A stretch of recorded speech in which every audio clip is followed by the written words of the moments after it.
మన రాష్ట్రంలో ఏలూరు జిల్లాలో మొక్కజొన్న పత్తి విత్తనాల ఉత్పత్తి గణనీయమైనటువంటి రీతిలో సాగు అవుతూ ఉన్నది. సుమారు 1,00,000 నుంచి 1,50,000 ఎకరాల వరకు సాగు అవుతుందని ప్రాథమిక అంచనా. జాతీయ అంతర్జాతీయ విత్తన కంపెనీలు ఏలూరుని కేంద్రంగా చేసుకొని ముఖ్యంగా నూజివేడు ప్రాంతంలో, చింతలపూడి ప్రాంతంలో, విసనపేట, జీకొండూరు, మైలవరం, అదేవిధంగా జంగారెడ్డిగూడెం అనేక ప్రాంతాల్లో విత్తనోత్పత్తికి అవకాశం ఉన్నటువంటి ప్రాంతాలను గుర్తించి అక్కడ రైతులను ఆకట్టుకొని విత్తనాలు ఉత్పత్తి కనుక చేస్తే గణనీయ సంఖ్యలో లాభాలు వస్తాయని చెప్పి ఆశ కల్పించి ప్రోత్సహిస్తూ ఉన్నారు. విత్తనోత్పత్తిలో కీలకంగా 80% మొక్కజొన్న విత్తనోత్పత్తి జరుగుతూ ఉంది. ఈ విత్తనోత్పత్తి కంపెనీలు కంపెనీ తరపున ప్రతినిధులను ఏర్పాటు చేసుకుంటున్నారు.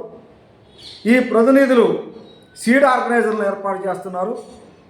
సీడ్ ఆర్గనైజర్లో ఏజెంట్లు పెట్టుకొని గ్రామాల్లో ఉన్న రైతుల్ని ఆకర్షింపజేసుకొని ప్రోత్సహిస్తూ ఉన్నారు. కంపెనీ ప్రతినిధికి సీడ్ ఆర్గనైజర్కి ఏజెంట్లకి ఎటువంటి ఒప్పందాలు ఉండవు. ఆ ఒప్పందాలు కాస్త నోటి మాట ద్వారా ఉంటున్నాయి. వీళ్ళు రైతుల్ని మభ్య పెడతా ఉన్నారు, మోసగిస్తూ ఉన్నారు. పండిన పంటకి సరైనటువంటి ధరబడి ఇవ్వనటువంటి పరిస్థితి కనిపిస్తూ ఉంది. విత్తనోత్పత్తి చేయమని అడిగే సందర్భంలో మేము ఇచ్చే మొక్కజొన్న విత్తనాలను కనుక మీరు పండిస్తే 4 నుంచి 5 టన్నులు ఉత్పత్తి అవుతుందని, టన్ను 25,000 నుంచి 30,000 రూపాయలకి మేము తీసుకుంటామని ప్రోత్సహిస్తున్నారు. కొంతమంది అయితే అడ్వాన్సులు కూడా ఇచ్చి మరింత ప్రోత్సహిస్తున్న పరిస్థితి కనిపిస్తూ ఉంది. కానీ ఇచ్చే సీడు నాణ్యత లేకపోవటం వల్ల పంట సరిగా దిగుబడి రాక పెట్టుబడి ఎక్కువైపోయి తీవ్రంగా నష్టపోతున్నటువంటి పరిస్థితి కనిపిస్తూ ఉంది. నూజివేడు కానీ, చింతలపూడి కానీ, చాట్రాయి కానీ, ముసునూరు ప్రాంతాల్లో, ముఖ్యంగా విసనపేట ప్రాంతాల్లో కనుక మనం పరిశీలిస్తే ఎక్కువగా సీడ్ కంపెనీలు రైతులను మోసగిస్తున్నట్టు కనిపిస్తూ ఉంది. ఆగిరిపల్లి ఏరియాలో అయితే సీడ్ ఆర్గనైజర్లు రైతుల్ని పెద్ద ఎత్తున మోసం చేస్తున్నట్టు పరిస్థితి కూడా కనిపిస్తూ ఉంది. ఏమని చెబుతున్నారు? దిగుబడి బాగా వచ్చింది, నాణ్యమైనటువంటి పంట వస్తుంది, మీకు మంచి రేటు ఇస్తామని చెప్తున్నారు. కానీ లిఖితపూర్వకమైనటువంటి అగ్రిమెంట్లు ఎక్కడా చేసుకోరు. 1-2 కంపెనీలో ఉన్న చేసుకుంటే ఆ అగ్రిమెంట్ కాపీని కంపెనీ తన దగ్గర పెట్టుకుంటుంది తప్ప రైతులకు ఇవ్వనటువంటి పరిస్థితి కనిపిస్తుంది. ఈయన పలానా కంపెనీ ప్రతినిధి అని చెప్పుకోవడానికి కూడా ఏ ఆస్కారం కూడా లేదు. ఏమైనా నష్టం జరిగితే ఎవరు బాధ్యత వహిస్తారో కూడా స్పష్టంగా చెప్పడం లేదు. ఇటీవల కాలంలో నూజివేడు, ముసునూరు ఆ ప్రాంతాలను మనం పరిశీలిస్తే 1 ఎకరంలో మొక్కజొన్న విత్తనాన్ని ఉత్పత్తి చేస్తే 4-5 టన్నులు వచ్చిందని చెప్పి వేయించారు. కొంత అడ్వాన్స్ కూడా అక్కడక్కడ ఇచ్చినటువంటి పరిస్థితి కూడా కనిపిస్తూ ఉంది. కానీ 1 టన్నుకు 1.5 మించి దిగుబడి రావటం లేదు. మరి చేసుకున్నటువంటి మాటల ద్వారా ఒప్పందం ప్రకారం, నిర్ణయం ప్రకారం దిగుబడి రాకపోతే మార్కెట్ రేట్ను బట్టి మేము నష్టపరిహారం ఇస్తామని చెప్పినప్పుడు దాని ప్రకారం నష్టపరిహారం ఇవ్వకోకుండా ఎగవేస్తూ ఉన్నారు, తప్పించుకొని తిరుగుతూ ఉన్నారు, కనపడకుండా తిరుగుతూ ఉన్నారు. కానీ ఈ సీడ్ ఆర్గనైజర్లు మాత్రం కంపెనీల నుంచి పరిహారం తెచ్చుకుంటున్నారు, కానీ రైతులకు మాత్రం ఇవ్వట్లేదు. ఏమైనా అడిగితే మేము ఏజెంట్లకు ఇచ్చామని చెప్తారు. ఏజెంట్లు ఏమంటారంటే మాకు ఆర్గనైజర్లు ఇవ్వలేదని చెప్తారు. ఆర్గనైజర్లు అడిగితే మాకు కంపెనీ ఇవ్వలేదని చెప్తారు. కంపెనీ యజమానులు అడిగితే మేము ఆర్గనైజర్లకు ఇచ్చామని చెప్తారు. ఈ విధంగా రైతుల్ని తీవ్రమైనటువంటి ఇబ్బందులు పెడుతున్నటువంటి పరిస్థితి మనకి ఏలూరు జిల్లాలో, కృష్ణా జిల్లాలో, ఎన్టీఆర్ జిల్లాలో కనిపిస్తూ ఉంది. ఇటీవల కాలంలో 4 రైతులు ఈ సీడ్ ఉత్పత్తి చేసి దిగుబడి రాక, వచ్చిన దిగుబడికి సకాలంలో డబ్బులు చెల్లించకపోవటం వల్ల చేసిన అప్పులు తీర్చలేక ఆత్మహత్యలు చేసుకున్నటువంటి పరిస్థితి కనిపిస్తూ ఉంది. ఆగిరిపల్లిలో ఒక రైతు, ముసునూరు మండలంలో 2 రైతులు, నూజివేడులో 1 రైతు, చాట్రాలో 1 రైతు. ఈ విధంగా పరిశీలించుకుంటూ పోతే రైతుల యొక్క జీవన విధానము, రైతులు తీవ్రమైనటువంటి దుస్థితికి గురవుతున్నారని చెప్పేసి మనం తెలుసుకోవచ్చు. కంపెనీలు మాత్రం రైతుల పట్ల కనికరం కాదు, జాలి కూడా చూపించట్లేదు. ఎంతవరకు వాళ్ళు పండించినటువంటి పంట తీసుకెళ్ళటం, లాభాలు గడించటం, రైతులకు నష్టం చేసే పరిస్థితి కనిపిస్తూ ఉంది. ఇంత జరుగుతున్న పలుమార్లు రైతు సంఘం, కౌలు రైతు సంఘం ప్రభుత్వం దృష్టికి తీసుకెళ్తే సోద్యం చూస్తుంది తప్ప పట్టించుకోవటం లేదు. సీడ్ ఆర్గనైజర్లకి, కంపెనీ ప్రతినిధులకు, స్థానిక ఉన్నటువంటి వ్యవసాయ అధికారులకు కానీ ఇతర సంబంధిత అధికారులతో సత్సంబంధాలు మెయింటైన్ చేస్తూ ఉన్నారు. రైతుల పక్షాన నిలబడాల్సినటువంటి ప్రభుత్వం మాత్రం సీడ్ కంపెనీల వైపే నిలబడతా ఉంది. అందుకే రైతులకు అన్యాయం జరుగుతున్నటువంటి పరిస్థితి కనిపిస్తూ ఉంది. ఈ నేపథ్యంలో మేము అధ్యయనం చేస్తే అనేక వాస్తవాలు బయటకు వస్తూ ఉన్నాయి. మొదటి అంశం ఏంటంటే, సీడ్ కంపెనీలు ఏర్పాటు చేసుకున్న సీడ్ ఆర్గనైజర్లు వీళ్ళు మా కంపెనీ ప్రతినిధులు అని చెప్పుకోవడానికి ఏ ఆధారం లేదు.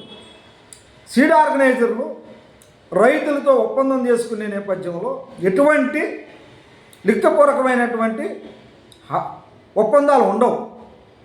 ఒకవేళ ఒకరో ఇద్దరు చేసుకుంటే ఈ కంపెనీల దగ్గర పెట్టుకొని ఆ ఒప్పందాన్ని ఉల్లంఘించడానికి కంపెనీలు ప్రయత్నం చేసి రైతుని నట్టింట ముంచుతున్నాయి. అందుకని ఈ సందర్భంగా మేము ప్రభుత్వం దృష్టికి తీసుకొచ్చేదనంటే, మొదటి అంశం, ఈ ప్రాంతాల్లో విత్తనోత్పత్తికి ముందుకొచ్చినటువంటి జాతీయ, అంతర్జాతీయ, లోకల్ కంపెనీలు ఏదైనప్పటికీ మీరు ఎవరి చేత విత్తనాన్ని ఉత్పత్తి చేయించదలుచుకున్నారో వాళ్ళు కంపెనీ ప్రతినిధిగా కానీ సీడ్ ఆర్గనైజర్గా కానీ వాళ్ళకి గుర్తింపు ఇవ్వాలి. విత్తనోత్పత్తిలో ఏమైనా నష్టం జరిగితే ఆ సీడ్ ఆర్గనైజర్ కానీ కంపెనీ ప్రతినిధి కానీ బాధ్యత వహించే విధంగా కంపెనీలు తీసుకోవాలి. అందుకే మేము చెప్పేదేనంటే, ఆ ప్రాంతంలో విత్తనాన్ని ఉత్పత్తి చేస్తున్నటువంటి కంపెనీ అయినా, ప్రతినిధి అయినా, సీడ్ ఆర్గనైజర్ అయినా, ఒకవేళ సీడ్ ఆర్గనైజర్కి ఏజెంట్గా వ్యవహరించే వారు ఎవరైనా సరే స్థానిక వ్యవసాయ రైతు సేవా కేంద్రంలో రిజిస్ట్రేషన్ చేయించాలి. వాళ్ళ కంపెనీ పేరు, సీడ్ ఆర్గనైజరు, కంపెనీ ప్రతినిధి పేరు, సీడు ఏజెంటు, రైతు సాగు చేస్తున్నటువంటి పొలము, రైతు పేరు, ఒప్పంద వివరాలన్నీ స్థానిక వ్యవసాయ కార్యాలయంలో రిజిస్ట్రేషన్ చేయాల్సినటువంటి అవసరం ఉన్నది. రెండవది, ఏ కంపెనీ అయినా రైతుని విత్తనాన్ని ఉత్పత్తి చేయమనే సందర్భంలో ఒక లిఖితపూర్వకమైన అగ్రిమెంట్ చేయాలి. ఈ అగ్రిమెంట్ కాపీని ఒకటి కంపెనీ దగ్గర, ఒకటి వ్యవసాయ శాఖ కార్యాలయంలో, రెండోది రైతుకి ఇప్పించాలి. ఏదైనా సమస్య వచ్చినప్పుడు ప్రభుత్వం జోక్యం చేసుకొని కంపెనీకి రైతు మధ్య సయోధ్య కుదిర్చి రైతులను ఆదుకోవడానికి ఈ అగ్రిమెంట్ ఉపయోగపడుతుంది. ఇక మూడో అంశం, రైతులకి ఇచ్చే పేరెంట్ సీడ్ ఏదైతే ఉందో అది నాణ్యత కలిగినటువంటి విత్తనాన్ని ఇవ్వాలి. దానికి మేనేజ్మెంట్ పద్ధతులను కూడా ప్రోత్సహించమని చెప్పాలి. మరి ఈ ప్రాంతంలో ఎక్కువగా ఉత్పత్తి సాగవటానికి కారణం వాతావరణం బాగుంటుంది, భూమి యొక్క సారం ఉంది, నీటిలో నాణ్యత ఉంది, రైతులు కాస్త విజ్ఞానవంతులు, ఉత్పత్తి చేయడానికి అవకాశం కూడా ఎక్కువగా అవకాశం ఉంది కాబట్టి ఇక్కడ ప్రోత్సహిస్తూ ఉన్నారు. మరి ఆ నేపథ్యంలో రైతులకి నష్టం రాకుండా చూసుకోవాల్సిన బాధ్యత ఉన్నది కదా. కానీ కంపెనీలు ఆ బాధ్యత చేయట్లేదు. కొంతమంది అమాయకత్వాన్ని ఆసరా చేసుకొని రైతుల్ని మోసగించే పరిస్థితి కూడా కనిపిస్తూ ఉంది.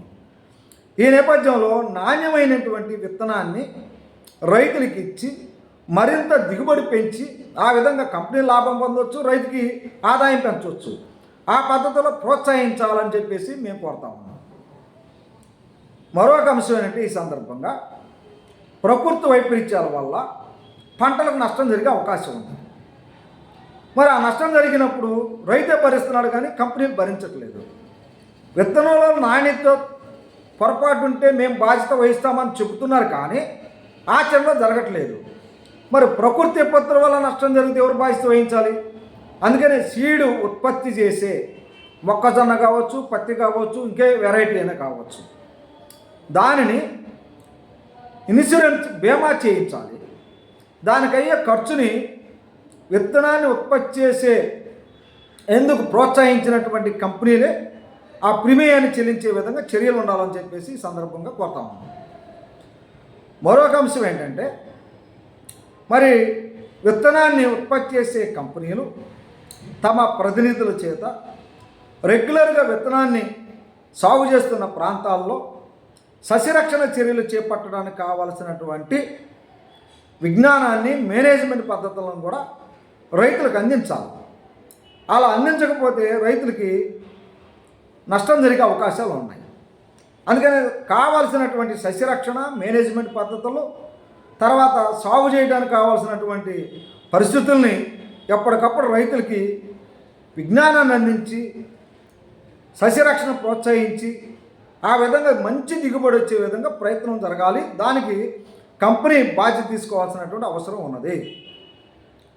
అంతేకాకుండా విత్తన ఉత్పత్తిలో సరైనటువంటి నాణ్యత రానప్పుడు కంపెనీలు నష్టపరిహారం ఇవ్వడానికి ఎగవేసే సందర్భంలో వాళ్ళ మీద చర్యలు తీసుకోవాలంటే వ్యవసాయ శాఖ ఏం చెబుతూ ఉందంటే, ఇది హైబ్రిడ్ విత్తనం కాబట్టి ఇది సీడ్ యాక్ట్లోకి రాదు అని వ్యవసాయ శాఖ తప్పించుకుంటుంది. సంవత్సరాల తరబడి, దశాబ్దాల తరబడి విత్తనాలు ఉత్పత్తి చేసే రైతులు నష్టపోతూ ఉన్నారు. వ్యవసాయ శాఖ మాత్రం దాని మీద దృష్టి సారించట్లేదు. ఈ సందర్భంగా మనం రాష్ట్ర ప్రభుత్వాన్ని కోరేదేనంటే, అది ఏలూరు అయినా, కృష్ణా జిల్లా, ఎన్టీఆర్ అయినా, కర్నూలు అయినా, ప్రకాశం, ఏ జిల్లాలోనైనా సరే విత్తన ఉత్పత్తి జరుగుతున్న నేపథ్యంలో అక్కడ ఎక్కువగా ఉత్పత్తి అవుతుంది హైబ్రిడ్ సీడ్. దాంట్లో ఏమన్నా అగ్రిమెంట్ ప్రకారం కంపెనీ తన నిబంధనలను ఉల్లంఘిస్తే చర్యలు తీసుకోవడానికి విత్తన చట్టంలో మార్పులు తీసుకురావాలి. అవసరమైతే సీడు ఉత్పత్తి చేసే రైతులకు ప్రత్యేకమైనటువంటి ఒక విధానాన్ని రాష్ట్ర ప్రభుత్వం తీసుకొచ్చి అమలు చేసి ఆ విధంగా రైతులకు రక్షణ కల్పించాల్సినటువంటి బాధ్యత ఉందని చెప్పేసి సందర్భంగా గుర్తిస్తా ఉన్నాను.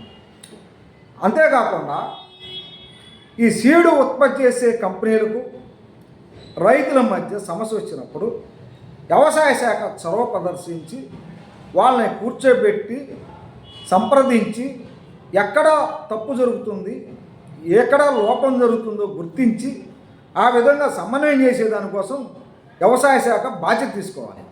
నాకేం బాధ్యత లేదని చెప్పేసి తప్పించుకొని తిరిగితే మాత్రం దానివల్ల ఉపయోగం లేదు.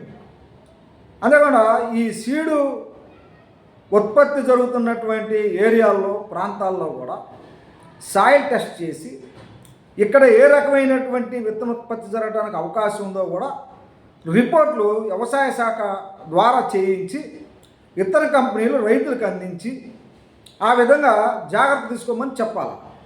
సాయిల్ టెస్ట్ ఆధారంగా విత్తనాలు ఉత్పత్తి, ఎరువులు వాడకము, సస్యరక్షణ చర్యలు ఇవన్నీ తీసుకునే పద్ధతులు ఒక శాస్త్రీయమైన పద్ధతిలో విత్తనోత్పత్తి రంగాన్ని ప్రోత్సహించాల్సినటువంటి అవసరం ఉన్నది.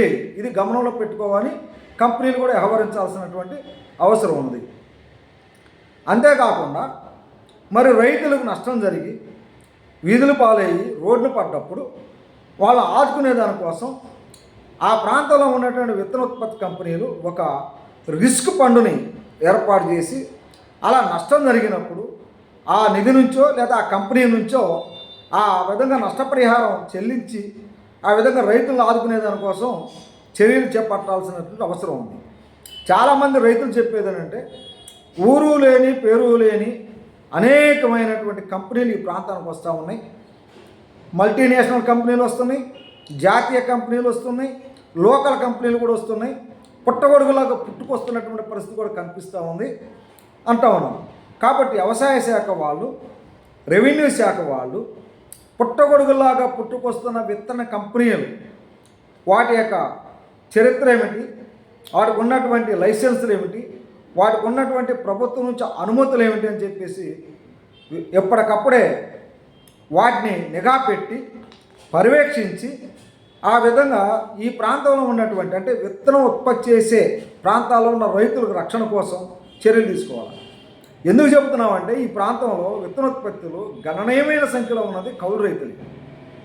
కంపెనీ ప్రతినిధులు ఇచ్చే పెట్టుబడి ఎంతో మనకు తెలియదు, కానీ లక్షల రూపాయల్లో పెట్టుబడి పెడతా ఉన్నారు.